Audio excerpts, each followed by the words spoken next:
Poirot a réuni son équipe à son domicile à Whitehaven Mansions.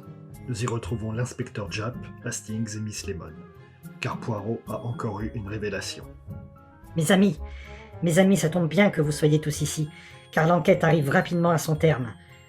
Mais avant, nous avons encore une énigme à résoudre. Ah oui, et laquelle? Il est clair que M. Flageolet fait référence à une affaire. Mais quelle affaire? En tout cas, c'est quelque chose de costaud. Ah, bah alors là, ça va pas être de la tarte pour trouver la réponse. Ça voudrait dire qu'il vous faudra à nouveau vous introduire à la GBU, Poirot? Non, j'espère pas. Nul doute en effet que la réponse à cette question se trouve là-bas, mais dans le bureau du directeur lui-même. Je ne peux pas autoriser ça, Poirot. Même si vous trouvez ces fameuses preuves, elles seront acquises d'une manière illégale et donc irrecevable. Je sais bien. Nous allons devoir nous montrer audacieux sur ce coup. Hastings, à tout hasard, vous aurez gardé contact avec certains de nos ex-collègues? Oui, en effet, oui, j'en ai quelques-uns, oui. Parfait, je pense que ça nous sera utile, car... Tiens, c'est curieux. C'est curieux, en effet. Qui cela peut-il être? En tout cas, j'espère que c'est pas le surintendant. Ouh là là, allez, debout. Allez tous vous cacher dans la pièce, là. Allez-y, entrez. Vous aussi, Miss Lemon. Je m'en occupe. Et surtout, ouvrez bien vos oreilles. Oui, j'arrive, une petite minute. Oui, me voilà. Oh, Bonsoir, monsieur Poirot. Madame Butternut. Je ne vous dérange pas? Non, rassurez-vous, pas le moins du monde, je vous assure. Parce qu'il m'a semblé avoir entendu du bruit et... Oui, ça m'arrive de faire du bruit en solo.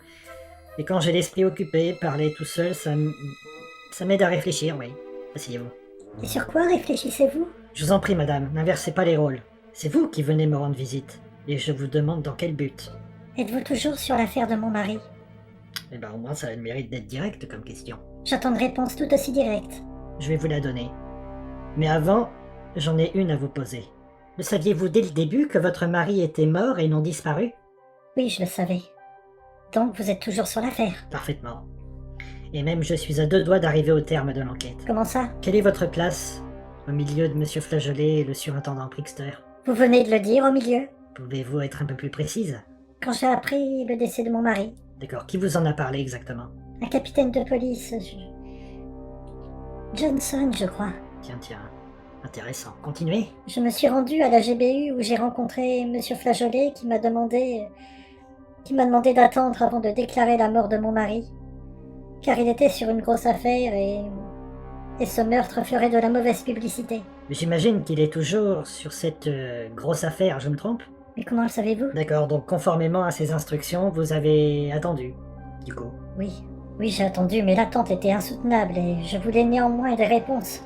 Et je m'en voulais aussi parce que mon mari et moi, nous nous sommes disputés peu de temps avant sa mort, en effet. Ne bougez pas, j'ai quelque chose à vous montrer.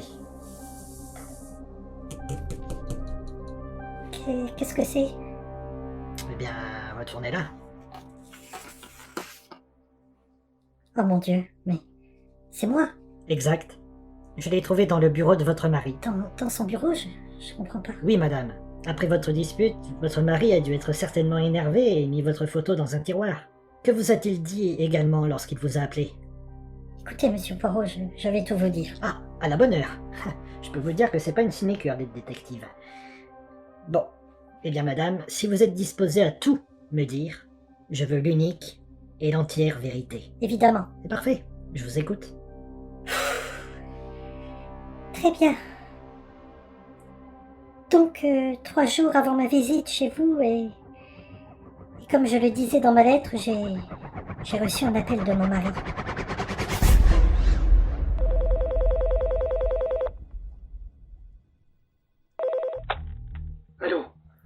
Allô Clara, c'est toi? Oui, bien sûr que c'est moi, qu'est-ce que tu veux? Écoute Clara, il faut que je te parle. Eh bien, je t'écoute. C'est au sujet de mon travail. Voilà, je suis tombé sur des documents d'expédition de cargaison inexistante et ça fait déjà plusieurs semaines que ça dure. Je comprends rien. Comment ça, des cargaisons inexistantes? Des fausses commandes avec tous les papiers qui vont avec. C'est-à-dire fausses déclarations d'expédition, faux clients, fausses factures, etc. et j'en passe. T'es bien sûr de ce que tu dis? Évidemment que j'en suis sûr. C'est mon travail de vérifier tout ça. Mais même si ça se joue à des détails infimes, j'ai fait des contrôles et des recherches et mes résultats sont sans appel. Effectivement. T'en as parlé avec tes supérieurs? Évidemment, ils avaient juste l'air intrigués et ça s'est calmé jusqu'à ce que je tombe sur une fausse commande intégrale. Écoute, explique-toi. Tout, absolument tout.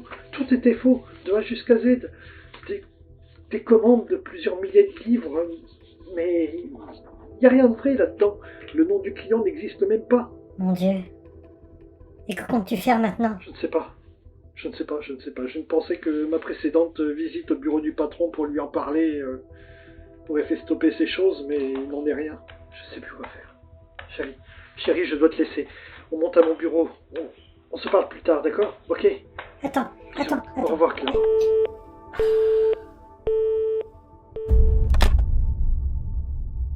Voilà comment cet appel s'est déroulé. À première vue, d'après ce que vous me dites, il avait peur d'être surpris. Et vous m'avez dit que vous aviez essayé de le rappeler, exact? Oui, c'est vrai, mais n'ayant plus de crédit, ça n'aurait servi à rien. Alors j'ai décidé de l'attendre qu'il rentre à la maison, mais il n'est jamais revenu. D'accord, et qu'avez-vous fait ensuite? Je me suis rendue à la GBU le lendemain, dès l'ouverture, et j'ai été voir Monsieur Flageolet. Il m'a annoncé la mort de mon mari et me supplia de ne pas la déclarer immédiatement, car ses affaires en prendraient un coup. Ça vous a pas paru étrange, et vous avez accepté? Non, pas au début, non, mais il se montra persuasif en me donnant une grosse somme d'argent. Je lui ai dit que malgré tout, j'irais voir la police. Il m'a répondu d'y aller Oui. le lendemain. Je suis au courant. Et là, vous avez rencontré l'inspecteur Japp, qui n'a d'ailleurs pas prêté attention du tout à tout ce que vous avez dit. Oui, en effet. Et tout ça me tournait en boule dans la tête comme une machine à laver. Voilà pourquoi je suis venue vous voir. Mais dans le délai légal pour déclarer la disparition de mon mari. Et après cet incident, vous n'êtes pas retourné à la police pour officialiser cette déclaration? Non, je suis pas retournée, non. Très bien. Madame, quel était le but de votre visite tout à l'heure à la GBU avec Monsieur Flageolet et le surintendant Brixter? Quoi? Alors ça aussi, vous savez. J'ai même entendu. Mais je n'ai pas tout compris. Monsieur Flageolet voulait savoir si les investigations sur la mort de mon mari n'allaient pas entraver ses affaires, car ne pouvaient retarder davantage la parution de la presse de son décès. Je vois. Encore une chose. Il y a un truc qui me paraît bizarre dans tout ça. Pourquoi Monsieur Flageolet utilise toujours le mot légumes? Légumes? Vous avez bien dit légumes? Oui, depuis le début de cette affaire, ce mot fait écho dans ma tête. Depuis que nous avons discuté avec Monsieur Flageolet la première fois quand nous nous sommes présentés à lui, Hastings et moi dans son bureau, il m'a dit que non seulement il vous suivait sur Facebook, bon ça c'est un détail, mais que vous ne parliez pas du légume. C'est ainsi qu'il parle de votre mari? C'est ce qu'il y a de drôle là-dedans. Chacun a un surnom dans cette entreprise et vous, si jamais vous y êtes allé, vous avez dû vous en rendre compte. Je le sais bien, oui, on m'appelait Melon. Mais... bon, donc légumes était le surnom de votre mari. Ouais, pas très élogieux. Non, effectivement. Monsieur Flageolet est imbu de sa personne. Et dans son dos, et seulement dans son dos, tout le monde l'appelle le haricot.